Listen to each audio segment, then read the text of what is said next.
En febrero de 2022, se estimó que Ucrania tenía solo una quinta parte del total de personal militar activo de Rusia.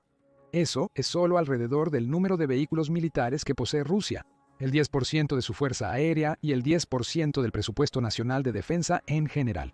Además, al comienzo de la guerra, Rusia tenía al menos el doble de infantería desplegada cerca del frente en comparación con las limitadas fuerzas defensivas de Ucrania. Por todas las cuentas, Rusia tenía una ventaja abrumadora. Y sin embargo, una y otra vez, Rusia ha fallado en ocupar Ucrania. De hecho, han sufrido una serie de pérdidas que comenzaron en los primeros meses de la guerra y continúan hasta el día de hoy. Y solo recientemente Rusia ha logrado consolidar un poco sus ganancias y avanzar más profundamente en Donetsk. ¿Qué sucedió con el tan alardeado poderío militar ruso que mostraban en cada desfile militar? El pobre desempeño de las armas rusas se explica fácilmente al compararlas con sus contrapartes occidentales. ¿Por qué las armas rusas fallan en comparación con las occidentales? Cubriremos una amplia gama de equipos militares, desde vehículos terrestres hasta aviones y rifles de dotación estándar, para determinar justamente eso.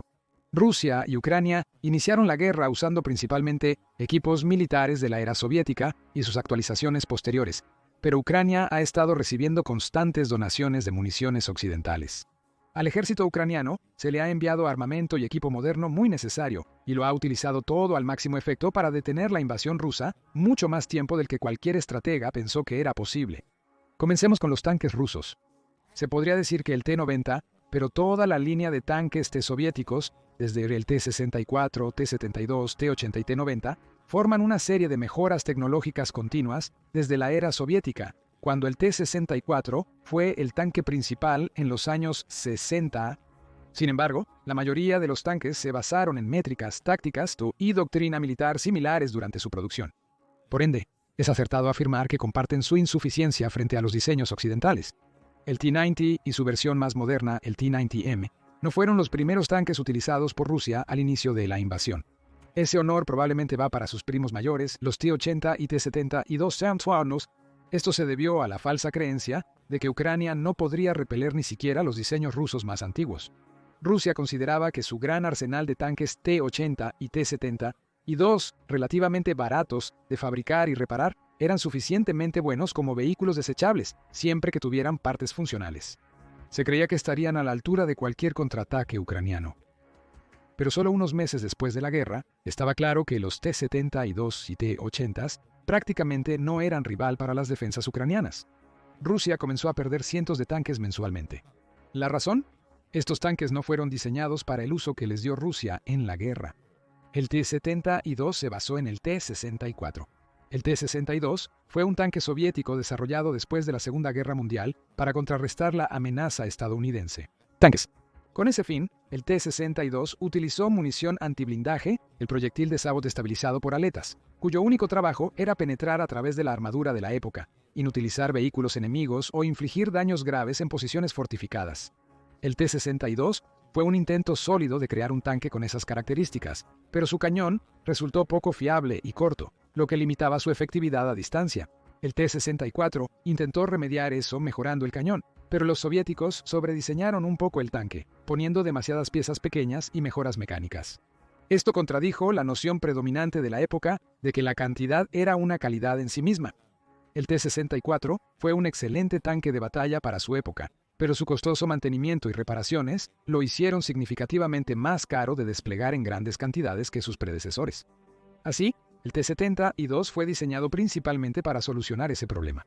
Al simplificar la mecánica del tanque, sin sacrificar su capacidad de perforación de blindaje, el T-72 podía producirse en masa a una fracción del costo de sus equivalentes occidentales o del T-64 Tamon. Esto significaba que pronto se convertiría en el tanque de batalla principal elegido por el ejército ruso, sirviendo de base para futuros tanques.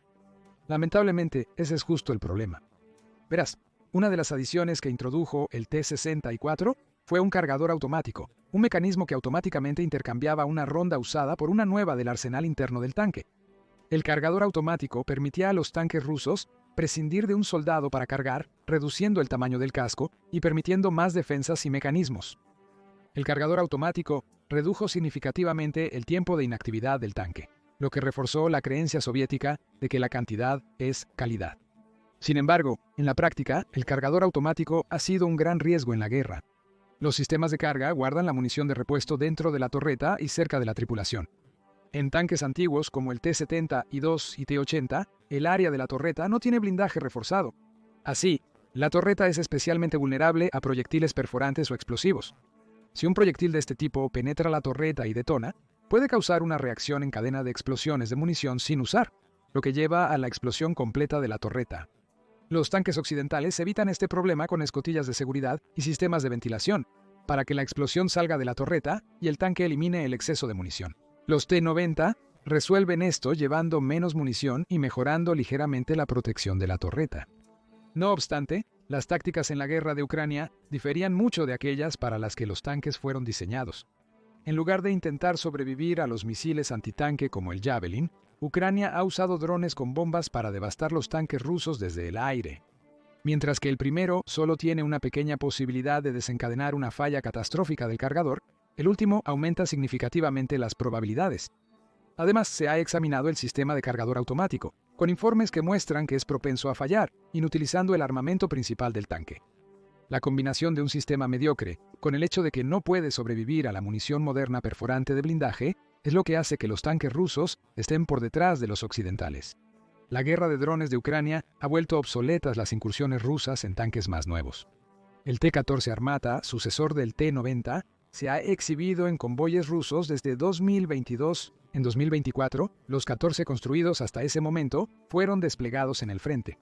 Pero solo 3 semanas después, todos los tanques fueron retirados. ¿La razón? Aunque los tanques tienen defensas ligeramente mejores contra los drones, su alto costo en comparación con los T-70I-2 implica que perder uno por un ataque de drones perjudica significativamente más al ejército ruso. Además, a Rusia le resulta difícil fabricar repuestos o reparar tanques nuevos, por lo que aún depende de las existencias soviéticas inadecuadas. Luego aparece otro vehículo blindado, el BMP ruso, abreviatura que significa Vehículo de Combate de Infantería en ruso. El BMP, específicamente el BMP-3, es una de las pocas opciones de vehículos de apoyo a la infantería disponibles actualmente en sus fuerzas. La primera iteración del BMP entró en servicio en 1966 y se descubrió de inmediato que era mediocre en el mejor de los casos. El vehículo de apoyo a la infantería se destacaba por su supuesto manejo anfibio, gran capacidad de tropa y armamento decente que brindaba fuego de cobertura. Sin embargo, todos estos aspectos fallaron en cierta medida. La capacidad de tropa se logró sacrificando la armadura protectora moderna, incluso cuando los proyectiles antitanque eran menos efectivos que hoy. Esto se debió al perfil relativamente corto del BMP, comparado con otros vehículos de apoyo a la infantería. Los soviéticos creían que sus vehículos podían transportar soldados cerca de los frentes de batalla, donde solo enfrentarían ametralladoras de calibre 50 u otras armas de infantería, con pocas probabilidades de encontrar capacidades antitanque significativas. Pero cuando los soviéticos participaron en conflictos abiertos, las minas antitanque y los lanzadores portátiles se volvieron tan comunes que incluso las fuerzas guerrilleras podían obtenerlos. El BMP, conocido como el cementerio de infantería, carecía de armadura adecuada, por lo que un solo explosivo o proyectil perforante podía matar a todos los ocupantes del vehículo. Este defecto persiste en el BMP-2 y en el BMP-3. Aunque los detalles de la armadura mejoraron algo, no lograron mantenerse al día con los avances de los armamentos occidentales. La capacidad anfibia del vehículo también ha sido cuestionada. Esto se debió a que el vehículo era mucho más lento y complicado de maniobrar en el agua, pese a su aparente flotabilidad. Moverse a un cuerpo de agua donde el vehículo flotaba lo convertía en un blanco fácil, incapaz de responder al enemigo. Hasta hace poco, la mayoría de fuerzas occidentales dejaron de usar sus vehículos de apoyo de infantería para misiones anfibias por esa misma razón. La última versión del Bradley hecho en Estados Unidos también puede nadar, pero es más alto y pesado, con mucha mejor armadura. Esto hace que el vehículo sea mucho más seguro para sobrevivir o ignorar el fuego enemigo. Por último, el armamento del BMP ha sido problemático desde su creación. El BMP-1 tenía un movimiento vertical muy limitado de la torreta que alojaba un cañón semiautomático de 73 milímetros. Esto implicaba que no podía elevarse sobre el horizonte. En batallas en terrenos planos, esto no fue un problema grave. Sin embargo, cuando el BMP entró en un área donde tenían que luchar desde un terreno bajo, a veces no lograban contraatacar en absoluto. El BMP-2 mejoró levemente el diseño al otorgar más movilidad a la torreta, reemplazándola por un autocañón de 30 milímetros. Esto se redujo paradójicamente para el BMP-3, probablemente debido a la inclusión de un lanzador de misiles secundario de 100 milímetros junto al armamento principal. Pero lo que ha hecho que los BMP sean tan malos en comparación con sus contrapartes de Occidente son sus sistemas ópticos obsoletos. El BMP-3 tiene capacidades limitadas de visión nocturna y baja, sin opciones de imágenes térmicas a diferencia del Bradley. Irónicamente, los sistemas del vehículo emiten una salida infrarroja significativa detectable por la visión térmica enemiga.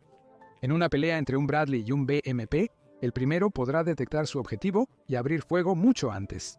Durante la guerra en Ucrania, los Bradleys han sido vistos en múltiples ocasiones disparando contra los BMPs, obligándolos a buscar cobertura antes de contraatacar, según informes y videos.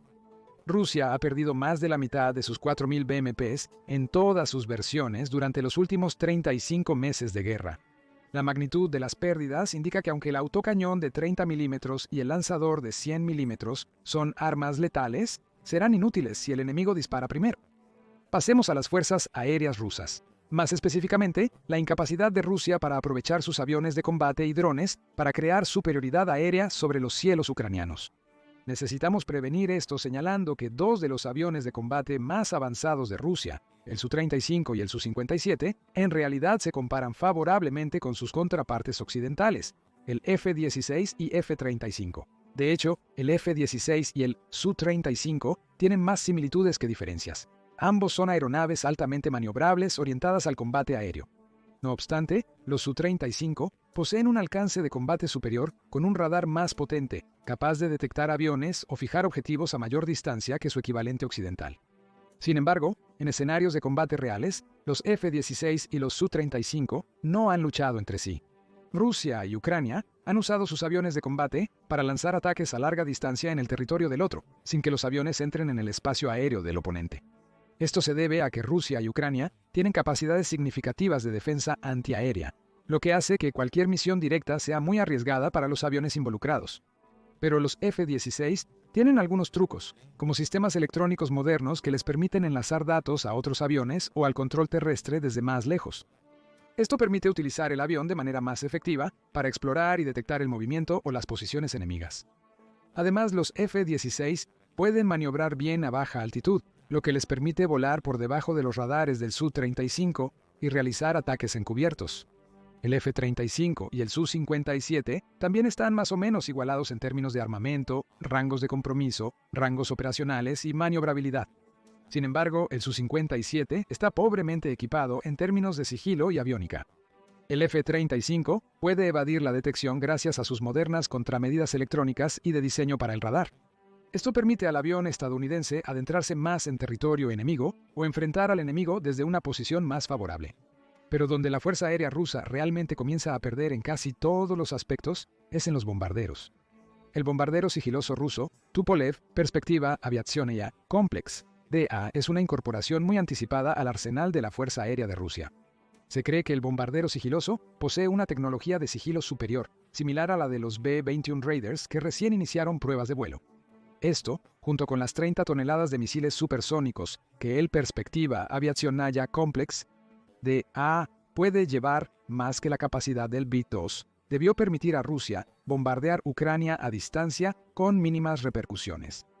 Sin embargo, el proyecto Perspektiva Aviationaya Komplex DA nunca despegó.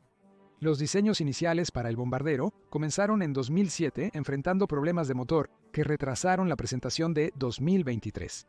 Esto implicó que el proyecto, en desarrollo por 17 años, depende de una tecnología que ha fallado. La producción de Perspektiva Aviationaya Komplex, DA, comenzará en 2027, al menos 4 años después que las opciones de bombarderos de futura generación de Estados Unidos. En esos 4 años, es probable que los Estados Unidos ya hayan comenzado a producir los B-21 y a acumular un arsenal sólido. Además, con los problemas actuales de Rusia en la guerra, es probable que el desarrollo se haya estancado aún más. A este ritmo, es posible que el bombardero nunca despegue ni literal ni figurativamente. Esto deja a Rusia con bombarderos que se están volviendo obsoletos rápidamente, mientras que Estados Unidos ya está actualizando los suyos, dejando a Rusia aún más rezagada. De manera similar, Rusia aún no produce drones de largo alcance. Los drones de largo alcance más comunes fueron los Shahid 136 importados de Irán, que tuvieron un éxito limitado contra las mejoradas defensas antiaéreas de Ucrania. Rusia sí planeó crear un dron más moderno que sería más similar al MQ-9 Reaper que al Shahid 136, llamado S-70. Este dron fue presentado por primera vez en 2019 y entró oficialmente en servicio en 2020. Se supone que el S-70 tiene la capacidad de llevar múltiples municiones y desplegarlas simultáneamente, todo con un alcance operativo de 3.600 millas. No obstante, las pruebas iniciales del dron en combate real fueron desastrosas. El dron perdió contacto con el control terrestre, desviándose de su curso y sin activar sus armas. El Su-50 que llevaba el dron se vio obligado a derribarlo para evitar que el dron cayera en territorio ucraniano, lo cual también falló, provocando que el dron fuera recuperado por las fuerzas ucranianas. Se descubrió que el dron en realidad no tiene mucha capacidad de vuelo independiente. Depende del planeo para trasladarse desde el avión desplegado hasta el objetivo.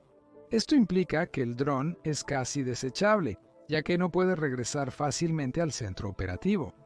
Los sistemas autónomos del dron han sido criticados, ya que un vehículo aéreo no tripulado moderno debería tener medidas de seguridad si pierde contacto con el control. Después de todo, se espera que el precio de un S-70 esté en los cientos de millones, muy por encima de un dron kamikaze como el Shahid 136. Los sistemas antiaéreos rusos están en malas condiciones. Rusia utiliza 3 versiones similares de una batería antiaérea, la S-300, la S-400 y la S-500. El S-300 se exporta principalmente como un sistema degradado a países como Irán, con resultados mixtos como sugieren los recientes bombardeos de las fuerzas estadounidenses e israelíes. El S-400 es el sistema antiaéreo emblemático de Rusia, con varias baterías estacionadas en Crimea y territorios cercanos a Ucrania. Sin embargo, los S-400 han demostrado ser poco fiables. Ucrania ha usado misiles Atacams provistos por Estados Unidos para destruir al menos 2 baterías S-400 en Crimea o áreas de Ucrania ocupadas por Rusia. Esto implica que los sistemas rusos modernos de finales de los 2000 no pueden contrarrestar los misiles desarrollados originalmente en 1986. La explicación propuesta por los medios occidentales implica: el S-400 presenta problemas con los sistemas balísticos por fallos de radar, desactivación o falta de preparación. En comparación con su contraparte estadounidense, el Patriot, que ha logrado un gran éxito derribando misiles rusos. Ucrania ha perdido solo 2 baterías Patriot a pesar de estar en gran desventaja numérica. Una estrategia clave de Ucrania para vencer al sistema ha sido desmantelar selectivamente sus estructuras de apoyo. Al apuntar a otras armas defensivas que los S-400 debían defender, es probable que los sistemas de guerra electrónica ucranianos hayan logrado desactivar el sistema antiaéreo, que debería haber detectado primero los ataques con misiles. Esto sugiere que los S-400 podrían ser cada vez más vulnerables a la guerra electrónica, lo que reduce su impresionante rendimiento en comparación con las especificaciones. Pero con todos estos sistemas fallando, Rusia siempre puede confiar en equipar a su numeroso ejército e infantería con mejores armas para invadir Ucrania por tierra, ¿no? No. Desde 2019, el rifle estándar de las fuerzas rusas ha sido el AK-12, una mejora sobre el anterior AK-70. Y 2, pero la escala de las mejoras parece ser mucho peor de lo esperado.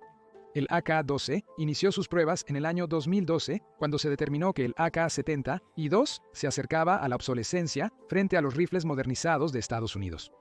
Para solucionar ese problema, se propuso el AK-12 con una acción automática más equilibrada que su predecesor. Sin embargo, las pruebas iniciales del rifle demostraron que esto no sería así. El AK-12 no cumplió en varias ocasiones con los requisitos del Estado. Los intentos posteriores de mejorar el rifle para cumplir con estos estándares resultaron en un aumento exorbitante del costo, haciéndolo prohibitivamente caro para su adopción masiva. Por otro lado, el arma fue modificada varias veces entre su primera exhibición en 2012 y su revelación final en 2018, al punto que la versión final solo contenía cerca del 10% de las partes del prototipo original. Finalmente, el AK-12 revertiría muchas modificaciones propuestas y seguiría usando el núcleo de las armas desarrolladas desde los años 40, incluyendo el famoso AK-40 y 7. Las mejoras del arma mejoraron ligeramente su fiabilidad y eficiencia en combate, siendo aún superiores al AK-70 y 2 que debía reemplazar. Esto demostró que la industria de rifles rusa es casi incapaz de crear diseños novedosos, recurriendo a las mismas opciones repetidamente, con la esperanza de que pequeñas mejoras eventualmente generen resultados. Este sentimiento podría aplicarse de cierta forma a todo el sistema militar ruso. Rusia comenzó la guerra en Ucrania con un primer golpe desastroso al intentar tomar el aeropuerto de Kiev. Esta táctica funcionó antes en Polonia y Crimea, pero esta vez los ucranianos estaban listos. Ante un cambio repentino de tácticas, el ejército ruso no pudo adaptarse a la posibilidad de que no podrían arrollar a Ucrania en solo semanas. Este fracaso se extiende a todos los sistemas rusos, incluyendo tanques, aviones y defensas antiaéreas. Rusia siempre piensa que sus sistemas son mejores que los que Ucrania puede desplegar a través de sus donaciones de la OTAN, y sin embargo, Ucrania ha logrado hacer el ridículo al ejército ruso en cada giro. Antaño, se pensaba que Rusia tenía el segundo mejor ejército del mundo, pero esto ha sido desacreditado, al igual que la calidad de su armamento. Ante la agitación económica, Rusia no podrá mejorar significativamente sus armas durante la guerra, ya que incluso si destina fondos al desarrollo, sin cambiar su creencia fundamental de superioridad sobre la oposición, no habrá progreso. ¿Crees que el fallido sistema de armas ruso permitirá que Ucrania gane la guerra? ¿Y cuánto tiempo más durará el conflicto? Gracias por ver y deja tus comentarios abajo. Ahora descubre por qué la Marina de Rusia es mala. O mejor, mira este otro video.